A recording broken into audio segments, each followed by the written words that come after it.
Halo semuanya, perkenalkan nama saya Rani Intona Belen Manalu dengan NIM 23043111045. Di sini saya akan mempresentasikan hasil PPT yang telah saya buat dengan teman saya, yaitu berjudul tentang properti investasi.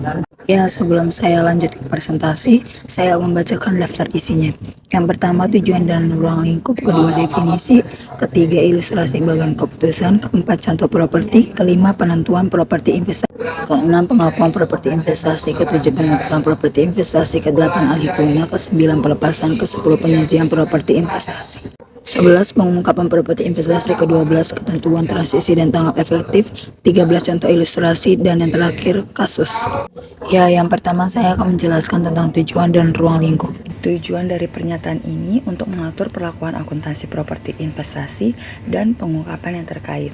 Ruang lingkup yang pertama, pernyataan standar ini diharapkan dalam pengakuan, pengukuran, penyajian, dan pengungkapan properti investasi dalam laporan keuangan untuk tujuan umum bagi entitas pemerintahan pusat dan daerah, tidak termasuk perusahaan daerah atau negara. Ruang lingkup yang kedua, pernyataan ini tidak berlaku untuk aset biologis yang terkait dengan agrikultur dan hak penambangan dan reservasi tambang seperti minyak, gas alam, dan sumber daya alam sejenis yang tidak dapat diperbaharui. Selanjutnya yaitu ada ilustrasi bagian keputusan. Mulai dari pertanyaan pertama, apakah properti dijual dan atau diserahkan dalam rangka pelayanan kepada masyarakat? Ini artinya apakah tanah bangunan itu untuk dijual, diserahkan kepada masyarakat, atau digunakan untuk tujuan pelayanan yang hasil akhirnya itu berpindah ke masyarakat. Jika jawabannya iya, gunakan PSAP 05 yaitu persediaan. Jika jawabannya tidak, maka akan lanjut ke pertanyaan kedua, yaitu apakah properti digunakan dalam kegiatan pemerintah, dimanfaatkan oleh masyarakat umum dalam produksi atau penyediaan barang dan jasa, atau untuk tujuan administrasi. Jika jawabannya iya, gunakan PSAP 07, yaitu aset tetap. Jika jawaban kedua pertanyaan tersebut tidak, maka artinya tidak untuk dijual atau diserahkan dan tidak dipakai pemerintahan dalam kegiatan operasional. Nah, ini bisa digunakan dalam PSAP 17 yaitu properti investasi. Selanjutnya ada contoh properti investasi. Yang pertama ada yang properti investasi, yaitu ada tanah yang dikuasai dengan tujuan kenaikan nilai. Yang kedua, tanah yang dikuasai dan atau dimiliki namun belum ditentukan penggunaannya di masa depan. Yang ketiga, bangunan yang dikuasai atau dimiliki oleh entitas dan disewakan kepada pihak lain.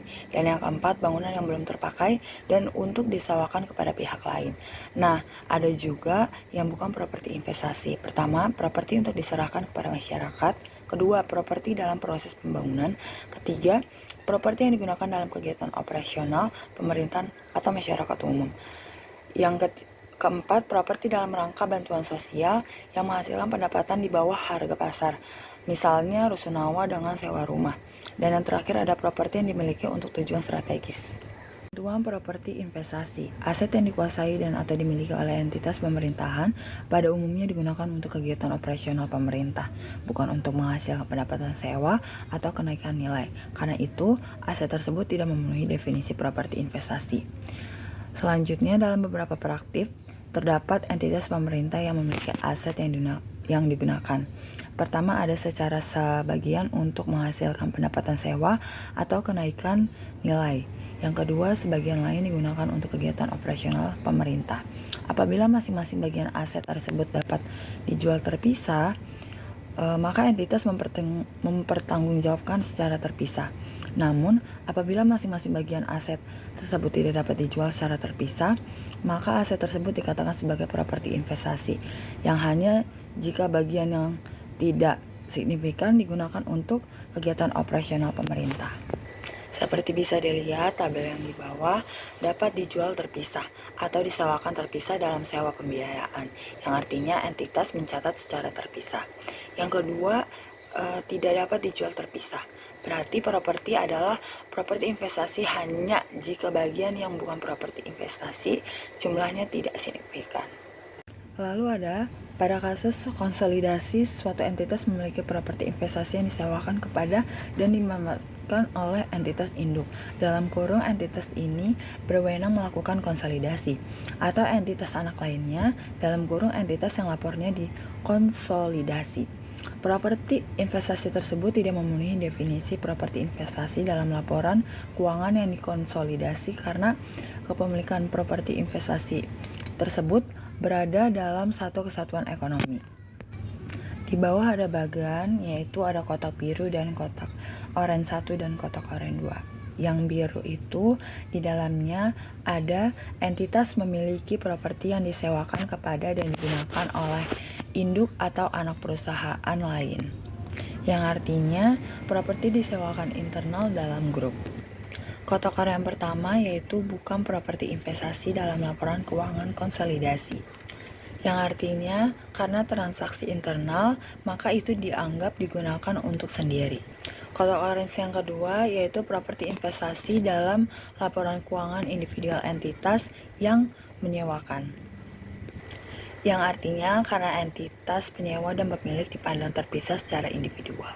Pengakuan properti investasi yaitu sebuah tanah atau bangunan yang boleh dicatat sebagai properti investasi yang hanya jika memenuhi dua syarat utama, yaitu manfaat ekonomi mengalir ke entitas, yang artinya properti tersebut memberikan manfaat ekonomi kepada pemerintah yang biasanya dalam bentuk pendapatan sewa, potensi keuntungan, dan penghematan biaya. Contohnya bisa seperti gedung yang disewakan ke pihak ketiga yang ada manfaat ekonomi memenuhi syarat. Yang kedua, biaya perolehan dapat diukur dengan andal. Ini artinya nilai perolehan aset harus jelas dapat dibuktikan dan dapat dihitung secara tepat, seperti harga beli, nilai pembangunan, dan nilai hibah. Contohnya tanah yang tidak jelas status kepemilikannya dan tidak ada dokumen harga, tidak bisa diukur andal, dan tidak memenuhi syarat. Pengukuran properti investasi yaitu dibagi menjadi dua. Yang pertama, pengukuran saat pengakuan awal. Ini diperoleh dari transaksi pertukaran, yaitu misalkan pembelian. Jika jawabannya ya, gunakan biaya perolehan. Jika jawabannya tidak, gunakan nilai wajar pada tanggal perolehan. Yang kedua ada pengukuran setelah perolehan awal. Properti investasi dinilai dengan metode biaya, yaitu sebesar nilai perolehan dikurangi akumulasi penyusutan. Jika dilakukan revaluasi atau sesuai ketentuan pemerintahan, dan jika jawabannya ya bertahap, hasil revaluasi hanya disajikan pada periode ketika seluruh properti investasi sudah direvaluasi.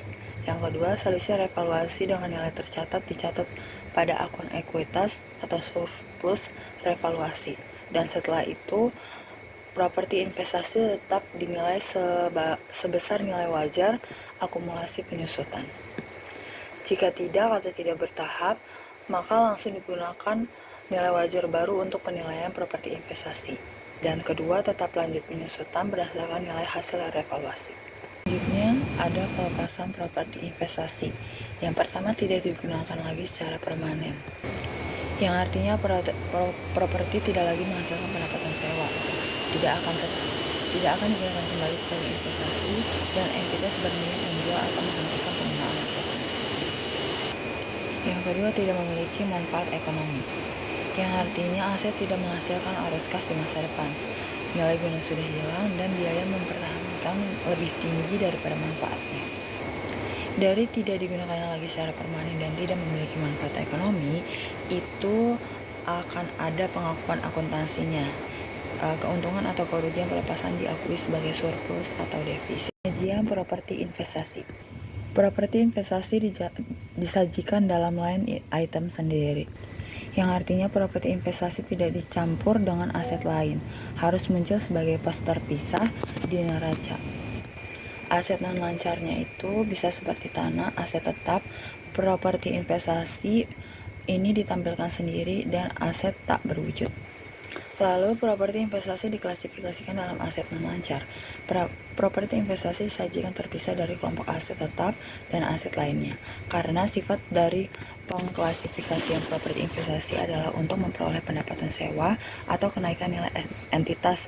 Dapat saja memiliki niat untuk menjual apabila kenaikan nilai atas properti investasi menguntungkan dan entitas tidak akan memanfaatkan properti tersebut di masa mendatang. Pengklasifikasian properti investasi ini tidak mempertimbangkan maksud pemilihan aset properti investasi secara berkelanjutan atau tidak berkelanjutan. Penyajian properti investasi. Properti investasi disajikan dalam line item sendiri, yang artinya properti investasi tidak dicampur dengan aset lain, harus muncul sebagai pos terpisah di neraca. Aset non-lancarnya itu bisa seperti tanah, aset tetap. Properti investasi ini ditampilkan sendiri dan aset tak berwujud. Lalu, properti investasi diklasifikasikan dalam aset non-lancar. Properti investasi disajikan terpisah dari kelompok aset tetap dan aset lainnya. Karena sifat dari pengklasifikasian properti investasi adalah untuk memperoleh pendapatan sewa atau kenaikan nilai entitas, dapat saja memiliki niat untuk menjual apabila kenaikan nilai atas properti investasi menguntungkan dan entitas tidak akan memanfaatkan properti tersebut di masa mendatang. Pengklasifikasian properti investasi ini tidak mempertimbangkan maksud pemilihan aset properti investasi secara berkelanjutan atau tidak berkelanjutan. Pengungkapan properti investasi. Pengungkapan properti investasi diantara mencakup pertama, dasar penilaian yang digunakan untuk menentukan nilai tercatat atau carrying amount. Yang kedua, metode penyusutan yang digunakan. Ketiga, masa manfaat atau tarif penyusutan yang digunakan. Keempat, jumlah tercatat bruto dan akumulasi penyusutan pada awal dan akhir periode. Yang kelima, rekonsiliasi jumlah tercatat properti investasi pada awal dan akhir periode. Keenam, revaluasi atas properti investasi, nilai wajar dan properti investasi. Yang ketujuh, apabila penilaian dilakukan secara bertahap, entitas perlu mengungkapkan hasil revaluasi properti investasi. Kedelapan, apabila pengklasifikasian sulit dilakukan, kriteria yang digunakan untuk membedakan properti investasi dengan properti yang digunakan sendiri dengan properti yang dimiliki untuk dijual dalam kegiatan usaha sehari-hari. Kesembilan, metode dan asumsi yang signifikan dalam penentuan nilai wajar. Ke-10, apabila entitas menggunakan nilai independen, kualifikasi profesional dan pengalaman. Yang ke-11, jumlah yang diakui dalam surplus atau defisit. Ke-12, kewajiban kontraktual untuk membeli, membangun atau mengembangkan properti investasi atau untuk perbaikan, pemeliharaan, dan peningkatan. Dan yang terakhir, properti investasi yang disewa oleh entitas pemerintah lain. Selanjutnya ada ketentuan transisi dan tanggal efektif. Yang pertama, ketentuan transaksi. Entitas menerapkan pernyataan ini dengan mengklasifikasikan propertinya dalam properti investasi saat pertama kali dengan menggunakan nilai tercatat aset sebagai nilai perolehannya. Yang artinya, entitas tidak perlu menghitung ulang nilai aset dari awal, tetapi cukup memakai nilai buku yang telah ada. Yang kedua, entitas menerapkan pernyataan ini secara prospektif, yang artinya perubahan kebijakan hanya memengaruhi transaksi setelah aturan mulai berlaku, tanpa mengubah laporan keuangan tahun-tahun sebelumnya. Dan yang kedua yaitu ada tanggal efektif. Pernyataan standar akuntansi pemerintahan atau PSAP ini berlaku efektif untuk laporan keuangan atas pertanggungjawaban pelaksanaan anggaran mulai tahun 2022. Yang artinya setiap laporan keuangan pemerintah untuk tahun 2022 dan seterusnya wajib mengikuti ketentuan baru ini. Contoh ilustrasi, yang pertama ada perolehan properti investasi melalui pembelian. Pada tahun 2000 X2 BLU, XYZ membeli rumah susun sewa yang akan disewakan kepada masyarakat. Rumah susun ini dibeli pada akhir tahun 2000 X2 dengan harga pembelian sebesar 100.000. Jurnalnya itu berarti properti investasi di debit seharga 100.000 dan kas pada BLU di kredit sebesar 100.000. Ilustrasi yang kedua yaitu perolehan properti investasi melalui transaksi non-pertukaran. Pada tahun 2000 X2, pemerintah menerima penyerahan rumah susun sewa dari pihak kerja, di mana nilai wajar rumah susun ini adalah sebesar 55.000. Jadi jurnalnya adalah penerimaan rumah susun sewa dari mitra yang didebit properti investasi sebesar 55.000 dan dikredit pendapatan hadiah sebesar 55.000. Ilustrasi yang ketiga yaitu pengakuan pendapatan sewa. Atas properti investasi yang dimiliki oleh BLUXYZ, didapatkan pembayaran sewa secara bulanan secara kas sebesar 1.000. Jadi jurnalnya adalah yang didebit kas pada BLU sebesar 1.000 dan dikredit pendapatan sewa sebesar 1.000. Contoh ilustrasi yang keempat, pengukuran aset properti setelah pengakuan awal tanpa revaluasi. Pada tahun 2001, pemerintah membangun gedung yang disewakan kepada pihak ketiga sebesar 25.000. Gedung tersebut memiliki masa manfaat selama 50 tahun. Penyajian gedung dan bangunan tersebut pada pelaporan keuangan tahun 2010 adalah sebesar 20.000. Yaitu nilai perolehan 25.000 dikurangi dengan akumulasi penyusutan sebesar 5.000. Yang terjadi penghitungannya adalah 25.000 per 50 dikali 10 tahun. Jadi jurnalnya adalah debit beban penyusutannya sebesar 500 perak dan akumulasi penyusutan 500 perak. Contoh ilustrasi yang kelima adalah pengukuran aset properti setelah pengakuan awal tanpa revaluasi. Jadi penyajian di neracanya itu terdapat properti investasi sebesar 25.000, akumulasi penyusutan sampai dengan tahun 2000X9 dibagi 500 kali 9 itu 4.500, penyusutan periode berjalan sebesar 500, akumulasi penyusutan sampai dengan akhir periode berjalan sebesar 5.000, dan yang terakhir nilai tercatat atau carrying value properti investasinya menjadi 20.000.